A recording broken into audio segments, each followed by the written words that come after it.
É oficial. Eu entrei pro grupo de jovens que já tem colegas do ensino médio com filhos. Hoje, eu completo 30 anos, que é uma idade que eu me imaginava já super adulta. Mas quanto mais tempo passa, mais eu me pergunto se algum dia eu realmente vou me sentir na minha adultez.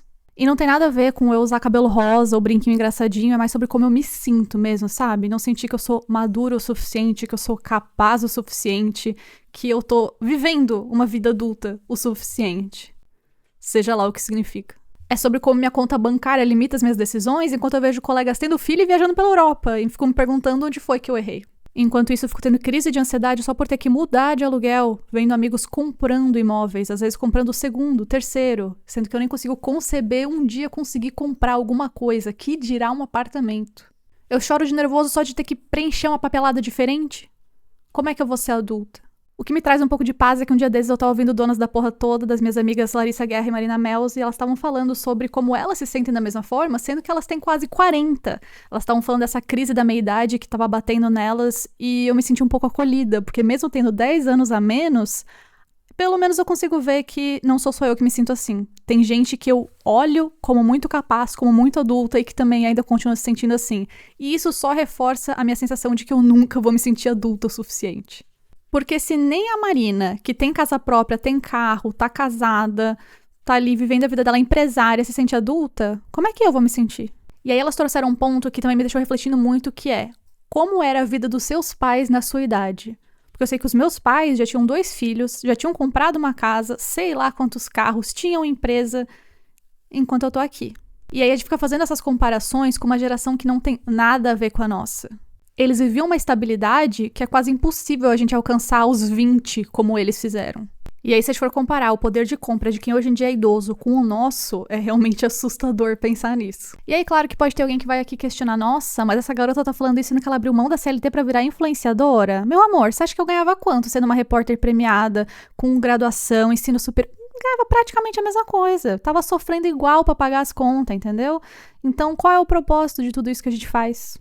Quem tem filho, então, eu admiro muito, porque não existe gasto maior no mundo do que tu colocar uma pessoinha pra você ter que bancar por pelo menos 20 anos. Hoje em dia, sei lá, né, 30 anos, a gente pode dizer. Mas nesse momento também eu fui parar num vídeo muito bom da @LohanePsi. Não conhecia o trabalho dela, mas ela falou sobre como a gente cria realmente uma expectativa inalcançável do que é ser adulto. A gente cria essa ideia de adultez que não é concebível, especialmente com a nossa geração, e a gente vai viver frustrado pro resto da vida se a gente ficar tentando ser adulto o suficiente. Estou fazendo aspas aqui pra quem tá só ouvindo. Porque esse parâmetro que a gente criou do que é ser adulto, que é não sofrer, não chorar, não ter ansiedade, né? Não existe. A gente só talvez não via os mais velhos passando por isso, ou talvez realmente eles lidavam de uma forma muito diferente da nossa, né? Simplesmente engavetando tudo e nunca lidando com os problemas. Inclusive, eu achei bem engraçado que eu tava lendo Amanhã e ainda outro Amanhã esses dias, e tem um momento no qual os protagonistas do livro estão começando a lidar com jovens dos anos 2000 e eles ficam muito surpresos que os jovens dos anos 2000 falam sobre os sentimentos e falam sobre os traumas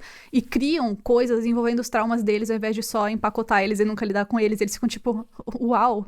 Mas fora essa sensação de nunca me sentir madura o suficiente ou financeiramente estável do jeito que eu gostaria, tem algumas coisinhas que rolam no nosso dia a dia que mostram uma adultez, mesmo que não seja a que a gente quer.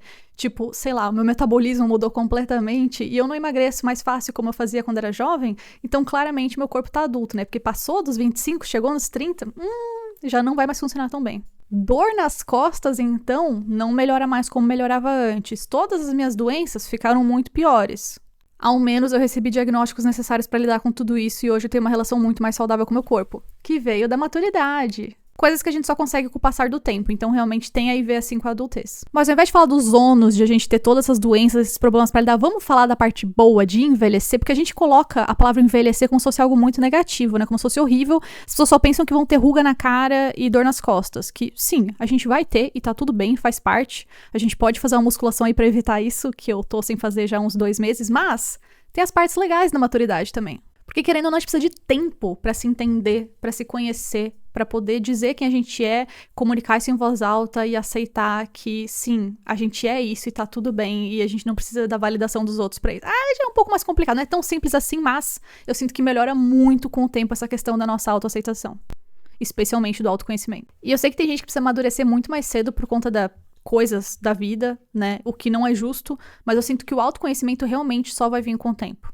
Provavelmente isso depende também de muita terapia, afinal eu comecei aos 15, né, a fazer terapia, hoje estou na análise, mas eu vejo que eu entendo os meus limites muito melhor e com isso consigo ser muito mais feliz. Só de eu saber me comunicar como uma pessoa, sem precisar gritar com as pessoas, sem precisar me descontrolar, sem precisar sofrer, saber do que eu gosto, do que eu não gosto, o que eu gosto nas pessoas e o que eu quero procurar em uma pessoa. Gente, tudo isso facilita muito a vida, viu? E eu sinto que é meio impossível um cérebro adolescente que tá indo em formação, biologicamente falando, conseguir lidar com tudo isso.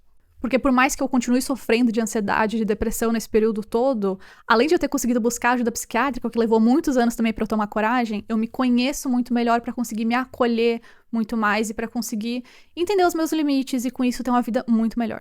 Inclusive, eu tenho pensado muito em fazer um episódio só sobre isso, sobre esse nosso medo que a gente tem de buscar ajuda psiquiátrica. Se esse episódio faz sentido pra você, por favor, deixa aqui nos comentários pra eu saber que tem gente querendo ouvir sobre, porque eu tenho pensado muito sobre isso, que é meio que o nosso bicho-papão da vida adulta, sabe? Buscar um psiquiatra, mas foi uma coisa que fez toda a diferença pra mim e que eu não sei onde eu estaria hoje se não fosse por isso.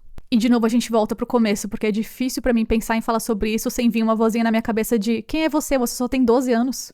Vai falar o que sobre isso? Mas bem, talvez tá na hora de aceitar que eu sou adulta no fim das contas, né? Me conta aqui nos comentários como você se sente sobre isso. Não se esquece de seguir o podcast no seu agregador favorito e de me contar o que você achou. Só me encontrar nas redes sociais, @AliceKinning. Um beijo e até semana que vem.